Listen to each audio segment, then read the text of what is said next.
Alright, welcome back to part 15 of 16 of our Mario Kart 8 DLC Impression series. So we are on to the second half now of the Bell Cup, and so that means Super Bell Subway. Now, Super Bell Subway is one of the new races that they introduced with this pack, and it's logical. It's Super Bell Cup. So, anyways, in this race, trains are your main obstacle. But they have several rules other than obstacles. Though there's boost pads on top of them, and so you can take a path that goes on top, and you can go on top of a train if it's going past. There's the feature though that if you take the lower path, the trains kind of create a different path. They create several paths just because they're running trains, and that's kind of a unique feature of this race. Now, this race is pretty intricately detailed, and that's kind of a nice thing. That's never really a bad thing to have in a race. And one of those details is that when you are on the starting line and stuff like that, you can hear the announcer kind of like calling out like what trains are leaving and stuff, and all that stuff. That's kind of cool. And I just want to mention that one of the things I didn't notice until I looked at the map and really thought about it is, like, you have to go down some stairs as you go to the, not necessarily stairs. I don't remember if they're really stairs or if they're ledges. Well, you have to go downwards. I think it starts with a stair and then a ledge. So you go down these stairs, then you're in the subway part, then you go back up. The up and the down are right next to each other. I never realized that. I mean, it's kind of interesting that way. I didn't notice. But not only that, there's a lot of, I guess, small things you can do in the race, like corner cuts. Lots of small ones. I mean, there's nothing major. I mean, there's a larger one, I guess, towards the end, but the rest are fairly small. But one of the interesting details is in the subway there's some graffiti. One happens to be a bob bomb. The other stuff, though, there's one that's World 1-2 from the original Super Mario Brothers. And when you're down there, actually, the bass line of the song is the same as the World 1-2 theme. So that's kind of an interesting little tidbit that they threw in there. I mean, underground, though, there's no majorly tight turns. Not even on the top path, and not even on the bottom path. I think there's trains. So it's not a hard race if the trains weren't there. But on 200cc especially, hitting trains is practically inevitable. It's going to happen at some point. And so you're just going to have to deal with it when it happens. But an interesting thing about those trains is they go to different races in Mario Kart 8. You can see there's signs for like Yoshi Circuit, Yoshi Valley. Actually, I think it was Yoshi Valley, not Yoshi Circuit.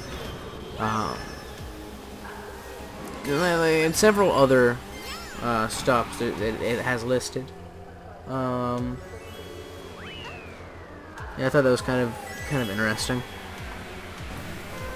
And actually, the subway you're in, there's a map that it shows. And the map shows that you are actually underneath the city. That is, like, you're in the underground portion, like in the subway of the city that's underneath Rainbow Road. And Toad Harbor is across a bridge from that part of the city. So that's kind of cool. It doesn't directly show Toad Harbor, but it shows where the statue is of Peach. So that's kind of an interesting thing. And it's also the only race I've seen that actually advertises with Mario Kart 8 signs saying Mario Kart 8. I thought that was kind of funny. Like, there's other things advertised as well, but the fact that Mario Kart 8 itself was being advertised within Mario Kart 8 was kind of a meta experience. I mean, the race can be somewhat frustrating from all those trains kind of getting in your way sometimes, but I mean, that's the nature of the race.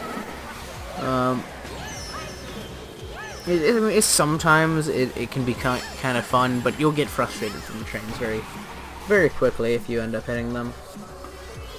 And it's the only race, though, that I have found in Mario Kart 8 that can, at times, just not be fun.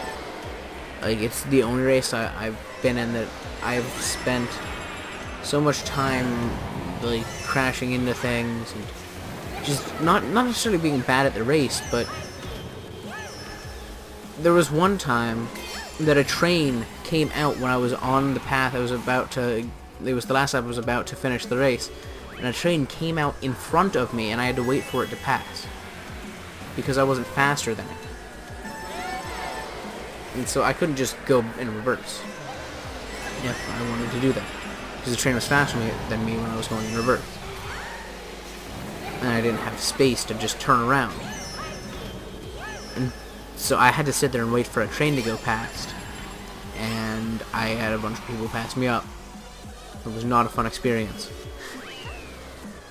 So, I mean, it's the only race that can be not fun, I guess. It's the easiest way to word it.